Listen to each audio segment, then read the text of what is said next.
Welcome back to Sleepers Podcast. Tonight, we're talking about that quiet, uncomfortable feeling of falling behind in life. Not in a dramatic way. Not in a fix your whole life by Monday morning way. More like that small heaviness that shows up when everyone else seems to be moving forward, and you're trying not to turn that into evidence that you've failed. I'm Mike, and tonight I'm here with my longtime friend Nina. Nina, I'm really glad you're here. I'm glad to be here. That was a very gentle introduction to a topic that personally attacks me at least twice a week. Good. So we're starting honest. We are. Softly honest. With blankets nearby. That's the official tone of the episode. Softly attacked, but cozy.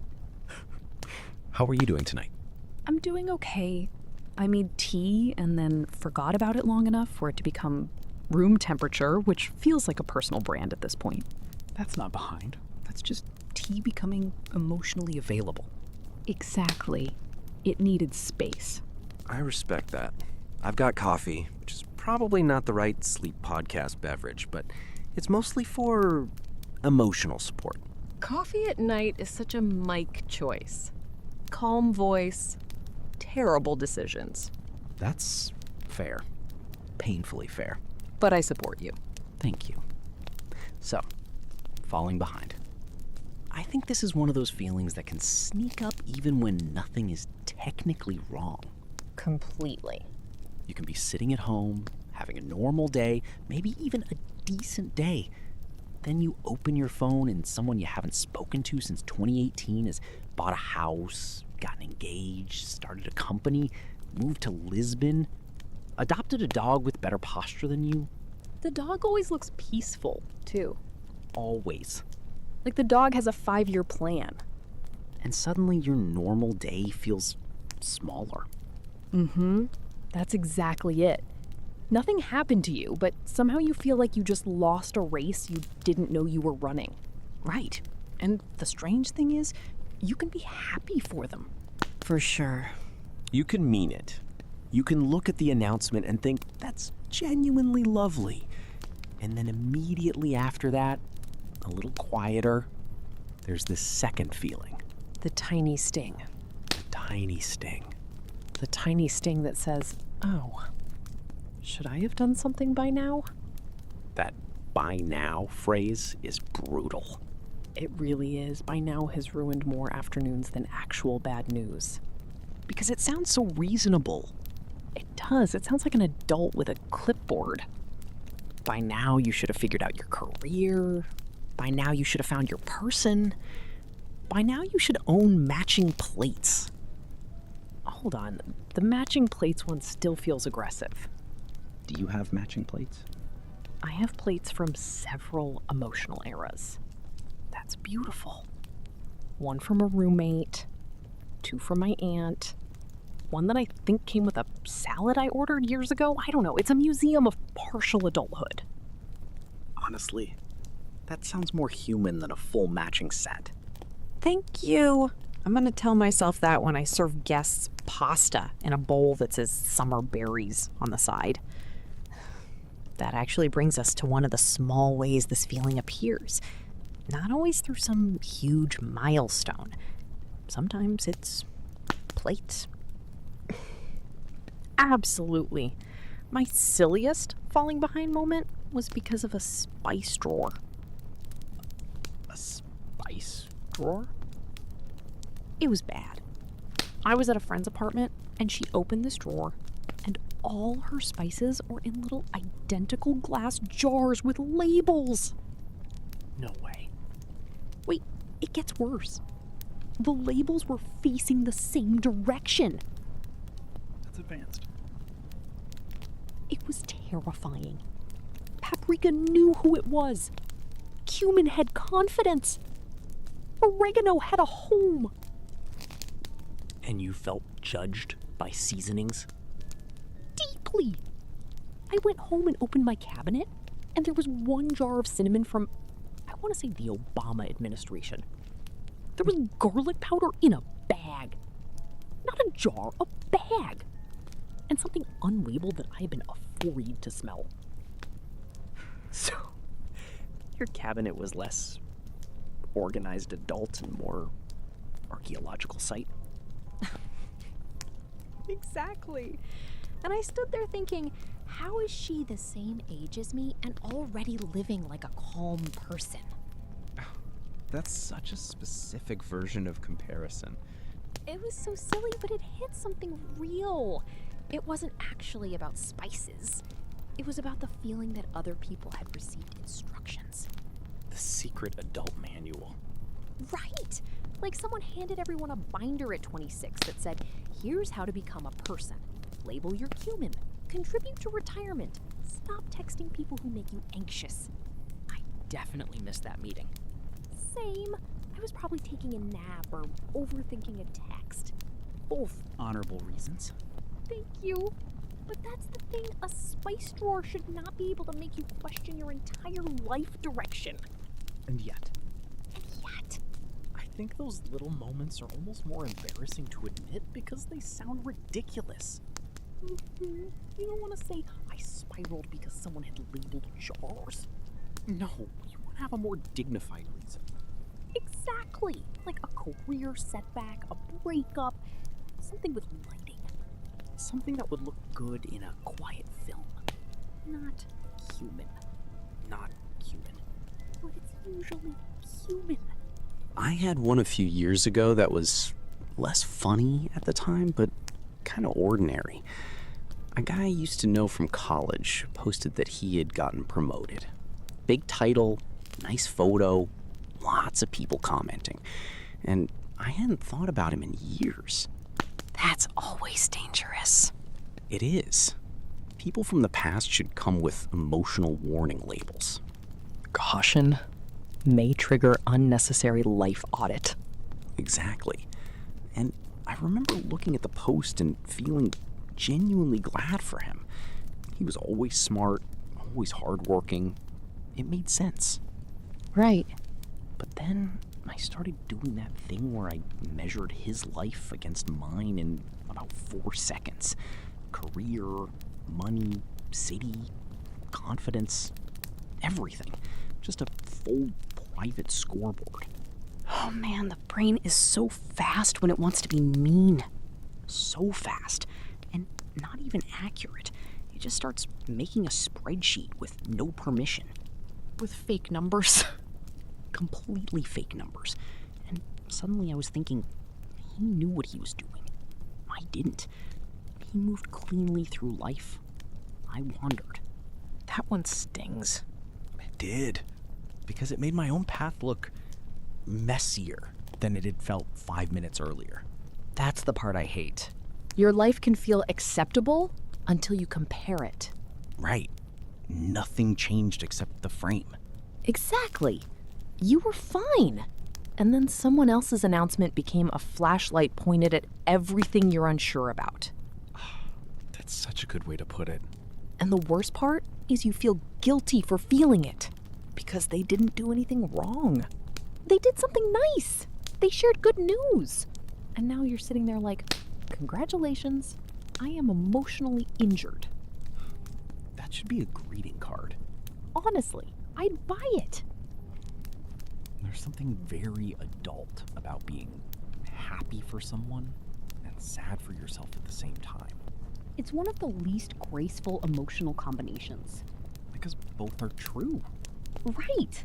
The happiness isn't fake, but the sting isn't fake either. And I think people often feel ashamed of the sting. For sure. Because it feels petty. It feels small. You think, what kind of person am I if my friend's engagement makes me look at my own life and panic? But I don't think it means you're petty. I don't either. I think it means you had a hope somewhere, or an old expectation, or a version of your life you quietly thought would have happened by now. There it is again. By now. By now is the villain. It really is. And I think a lot of us are still being judged by timelines we invented when we were much younger. Completely. My younger self was very confident for someone with no information. Same. I had such a neat little plan. I thought by 30, I would have a clear career, a beautiful apartment, a serious relationship, emotional stability, and maybe a linen closet. The linen closet is where you really got ambitious. I know, that was reckless. I didn't understand square footage, None of us did. but I really believed adulthood would arrive as a package. Like, one day I'd wake up and suddenly have dental insurance, good boundaries, and soup in the freezer. Soup in the freezer does feel like peak stability. It does. People with soup in the freezer are not texting their ex at midnight. That's my theory. I don't know if it's scientifically proven, but it feels emotionally true. Thank you. Younger versions of us made these plans without understanding how much life interrupts. Exactly. They didn't know about layoffs or weird rent prices or family stuff or burnout, or the way one hard year can set you down gently but firmly in a place you did not choose. That's true.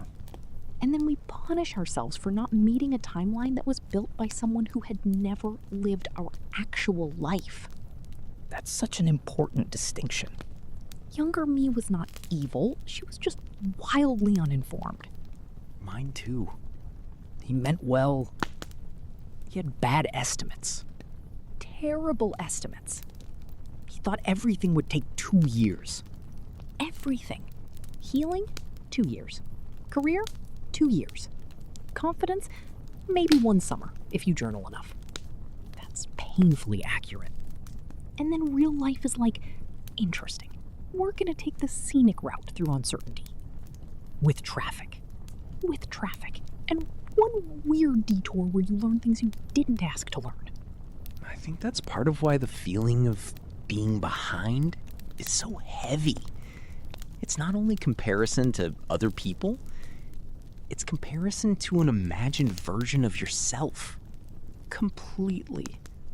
The person you thought you'd be by now. And sometimes that imagined person is very unforgiving. Mine has excellent hair and no patience for me. That's intimidating. She wears trousers that fit properly. Mine wakes up early and answers emails with clarity. Horrible. Truly. But those imaginary selves can become so loud. You're not only looking at your actual life, you're looking at the gap between your actual life and the fantasy version that was supposed to exist by now. And that gap starts to feel like failure. Mm-hmm. Even when it's just life being more complicated than you expected. Social media sharpens that, I think. Oh, it absolutely does. Because it takes everyone's most polished moments and stacks them together. It turns people you barely know into a private scoreboard. Right. And nobody posts, "Today I cried while trying to choose health insurance." They should. They should. I would like that post. I would comment, "Proud of you. This is terrible." That's supportive. It's honest. But instead, you see the announcement, the new job, the ring, the keys, the degree, the baby, the move. And all those things may be real and meaningful, but they're still only fragments. Exactly. A beautiful fragment can still hide a very messy day around it. And we know that. We do. But knowing it doesn't always stop the feeling. Not at all. That's what annoys me.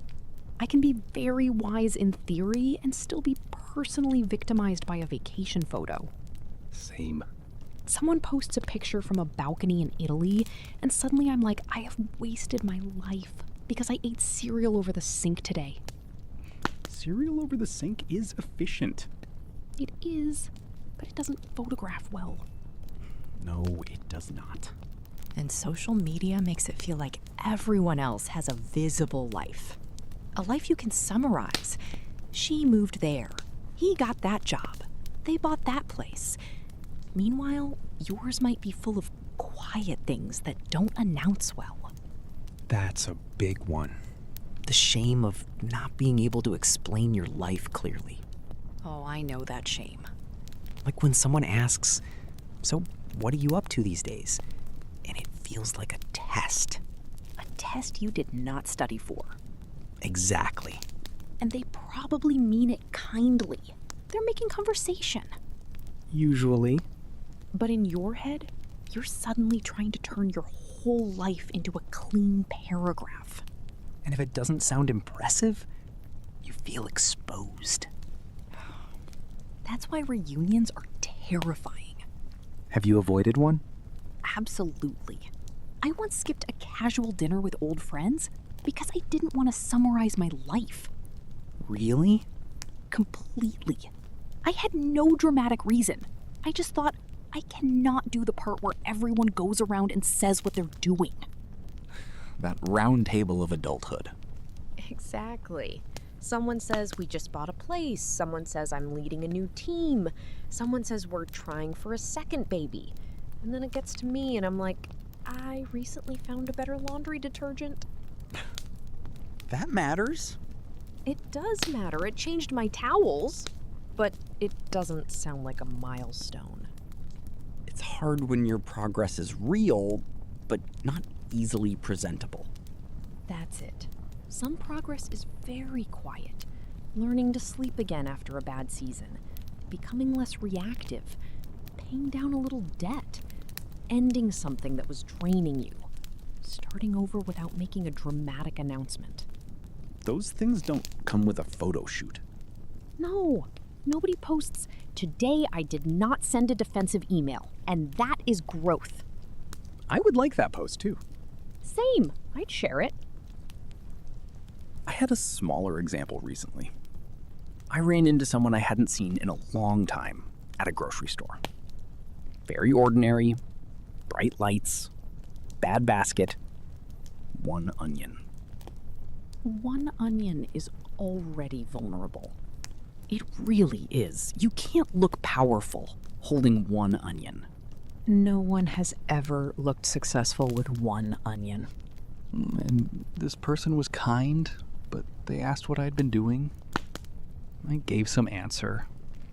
It wasn't false, but I could hear myself trying to make my life sound more organized than it felt. I know that voice. The voice where you become your own brochure. That's exactly it. Here are the highlights. Please do not inspect the basement. And afterward, I sat in my car for a minute and thought, why did that feel so bad? Because the conversation was fine. Right. But I think it touched that fear that I'm not where I should be. Or that if I explain my life honestly, someone will notice the missing pieces. That's such a human fear. And the funny part is, they were probably thinking about their own life. Of course. They probably went home and thought, why did I say the word synergy in a grocery store? I hope so. I mean, kindly. But that's the outside thing. People look more organized from a distance. Most lives look cleaner when you don't see the drawer full of receipts. Or the emotional drawer full of receipts. That drawer is packed. Overcapacity. Absolutely. And I think when we say someone is ahead, we often mean, I can see the part of their life that looks settled, Right. but we can't see what feels uncertain to them. We can't see the marriage that looks beautiful but feels lonely. The job that sounds impressive but is burning them out. The house that came with debt and panic. The baby that came with joy and no sleep and a changed identity. The move that looked brave but felt isolating. That's not to diminish their milestones. Not at all. The good things can be good. They can also be complicated. Life rarely gives people clean wins. Exactly. Even the things we want can arrive with fear attached. That makes me think of the difference between being behind and feeling behind. Say more. Being behind suggests there's a fixed schedule, like a train timetable. You were supposed to arrive at platform 6 by a certain age, and now you're late. Right. Feeling behind is different. It's an emotional experience.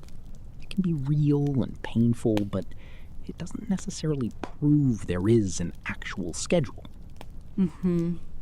It proves you're aware of other people and aware of your own hopes, Exactly. but it doesn't prove you failed. That's the line I wish I had understood earlier. Same. Feeling behind feels like evidence. That's the trap. It feels like a report card. Sometimes it's just grief, or envy, or tiredness, or fear, or old expectations making noise. Or all of them at once. Usually all of them at once. Life is not efficient with feelings. No. It likes a bundle. A discounted bundle of discomfort. Terrible subscription service. Cannot cancel. I want to ask about your deeper version of this. Because I know there was a time when this feeling was not about spices or grocery store conversations. There was. I was around my early 30s. A lot of my friends were settling into things. Marriages, long-term jobs, homes, kids. And I was between work in a way that sounded calmer than it felt. I had ended a relationship that I thought might become something permanent. I was renting a small place that was fine, but not really mine. And I remember feeling like my life had become difficult to describe. Not bad exactly, just unresolved. That word makes sense. It was like everyone else had moved from draft to final copy, and I was still a messy document with comments in the margins. That's very familiar. I remember one night in particular. I was invited to a birthday dinner. I almost didn't go, but I made myself. And the conversation was nice. Nobody was cruel. Nobody was comparing out loud. But people were talking about school districts, mortgage rates, promotions, wedding venues, normal adult things. Right. And I sat there smiling and passing bread, feeling like I had wandered into a meeting for a life stage I hadn't unlocked. It's a lonely feeling. It was. I felt embarrassed, which is hard to admit. I felt embarrassed that I didn't have a clear answer. No partner to mention, no exciting career leap, no plan that sounded confident.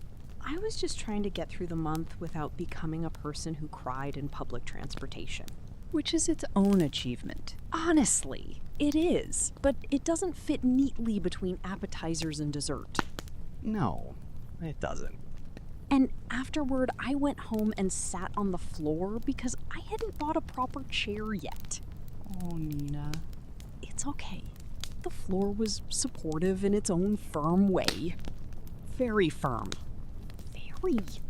And I remember thinking, I missed my window. That was the exact phrase. It felt so final. Like there had been a window for becoming the kind of adult I wanted to be, and I had somehow been looking the wrong direction when it closed. That phrase can be so cruel. It can. And the strange thing is, nothing was actually over.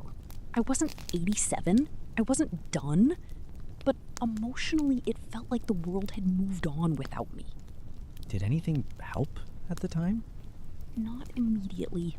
I wish I had a beautiful answer, but mostly time helped. And a few honest conversations. I found out that some of the people I thought were ahead were also scared. Just scared with better furniture. That's a perfect line. It's true. One friend with a very organized life told me she felt trapped in her job. Another friend who had just gotten engaged admitted she was terrified because the relationship had problems nobody saw. Someone else with a house said they missed the freedom of renting and felt guilty for feeling that way. So the scoreboard started to break down. Slowly. Not all at once. But I began to understand that I had been comparing my inside to everyone else's outside. That phrase gets used a lot, but it's true. It is true. Annoyingly true. I hate when simple things are correct. Same. And I also had to accept that my life was not going to be one clean line. Some parts were late, some parts were early, some parts I had to redo. Some parts I didn't even want once I got closer to them. That's an underrated part. Huge. Sometimes you feel behind because you're measuring yourself against a life you don't actually want anymore. That's very true. You're grieving a timeline, but the timeline belonged to an older version of you. Or a younger version. Right, younger. Older in the sense that she has retired from management. Good. She should not be in charge anymore.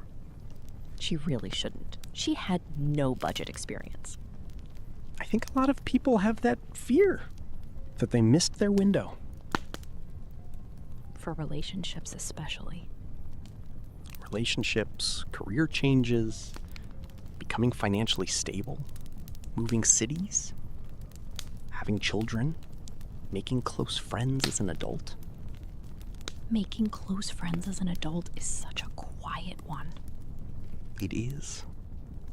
Because nobody announces, I fear I have missed my chance to have people who come over casually. But many people feel that. Absolutely. They look around and think everyone else has a group chat and holiday traditions and friends who know their coffee order. And they think, how do I enter that now? Exactly. Everything can start to feel like a door that closed before you reached it. But so many doors are less closed than they look. I agree. Though I'm careful with that, because when you feel behind, someone saying it's never too late can sound like a mug.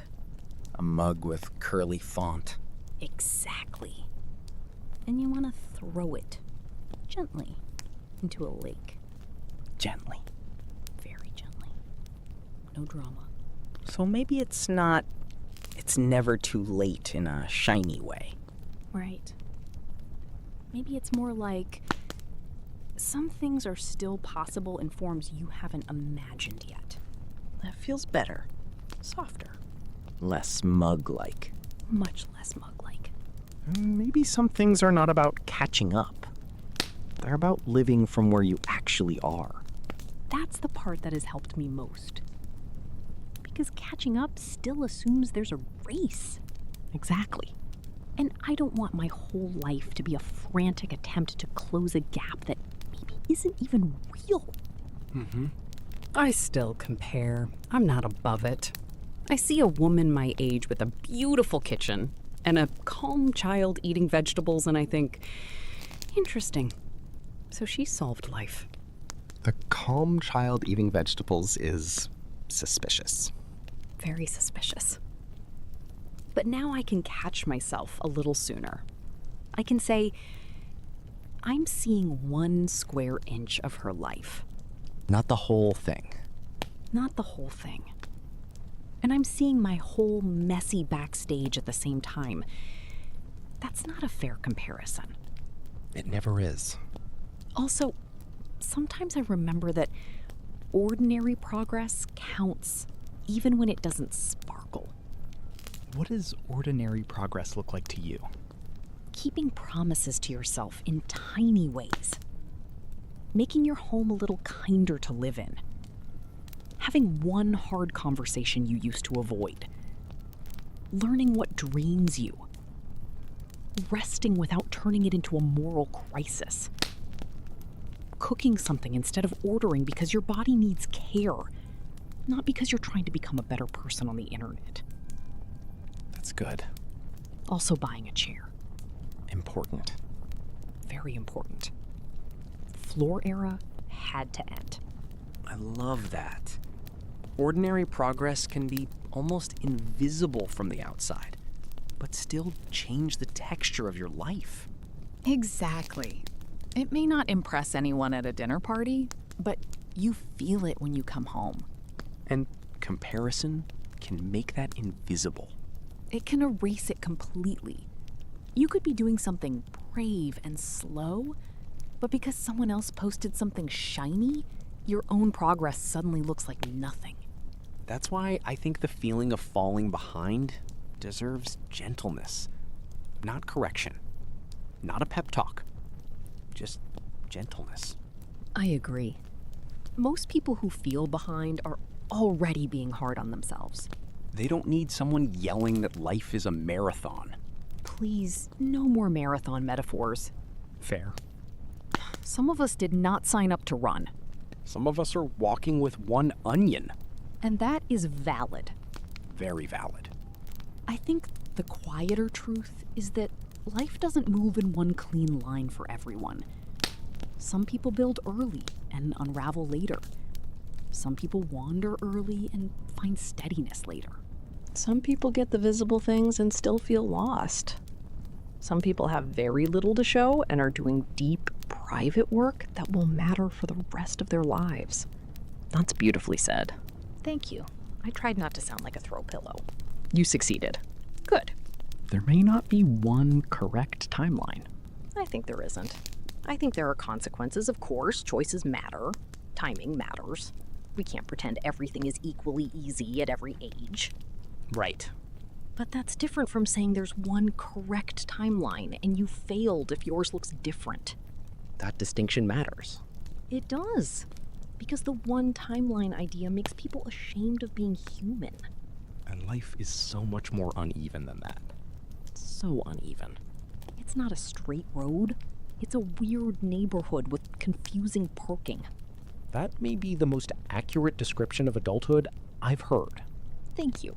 I stand by it. I wonder if part of the relief comes from realizing that almost everyone, at some point, feels late to their own life. Completely. Even people who look early. Even people with labeled spices. Especially them. Nobody labels paprika without trying to control something. That is a bold claim. I said what I said. But I think you're right. The appearance of order doesn't mean someone feels at peace. No. And the appearance of uncertainty doesn't mean someone is failing. That's a good place to land. It is. A soft landing.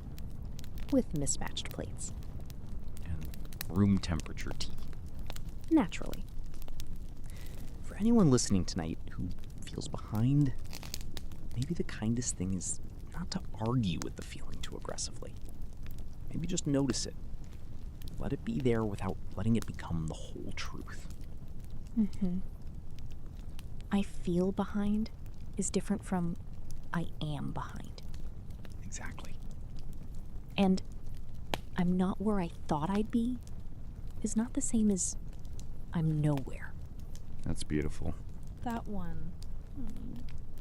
I know. Because you might be somewhere quieter, somewhere less impressive to explain, somewhere still forming. But that is not nothing. No, it's not. And sometimes the life that looks slow from the outside is actually becoming honest. That feels very true. It took me a long time to respect slow. Same. I still don't always. Some days I want visible proof. I want the announcement, the title, the clean answer. I want to be able to say, here, this is what my life is. Of course. But other days I can feel that something is moving, even if it's quiet. And maybe that counts too. I think it does. Me too. Nina, thank you for this. For the honesty and the spice drawer, in the floor chair era. Thank you for giving my shame a comfortable platform. Always. That's friendship. It really is. And thank you to everyone listening. Wherever you are tonight, whether your life feels clear or unfinished, fast or slow, impressive or impossible to summarize, I hope you can be a little easier on yourself. You may not be as behind as the feeling says you are. You may just be living a life that is taking its own shape. This was episode 12 of Sleepers Podcast. We'll be back soon. Until then, take care of yourself, get some rest, and have a calm night.